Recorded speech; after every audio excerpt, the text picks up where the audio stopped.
એક ડગલું ડાયાબિટીસ મુક્ત જીવન તરફ. જમ્યા પછી જો તમે તરત જ વામ કુક્ષી કરતા હોય, એટલે કે આફ્ટરનૂન નેપ લેતા હોય, તો તમે તે લઈ શકો છો, ડેફિનેટલી લઈ શકો છો. પણ તમારે થોડું ધ્યાન રાખવાની જરૂર છે. શું ધ્યાન રાખવાનું છે? તમારે જમ્યા પછી તરત જ તમારે વામ કુક્ષી નથી કરવાનું. તમારે એટલીસ્ટ 20 થી 25 મિનિટ બેસવાનું છે. કંઈ પણ પ્રવૃત્તિ તમે કરી શકો, રીડિંગ કરી શકો, મ્યુઝિક સાંભળી શકો, કંઈ પણ કરી શકો. અને પછી 10 થી 15 મિનિટ વોક કરો.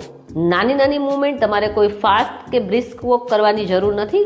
ફક્ત ઘરમાં તમે મૂવ કરો અને પછી તમે તમારું આફ્ટરનૂન નેપ લો. આટલો જ ફેરફાર તમારા શુગરમાં મોટો ચેન્જ લાવશે. છે ને સરળ? જેમને ડાયાબિટીસ છે તેમને ચોક્કસ શેર કરો. વધુ માહિતી માટે ફોલો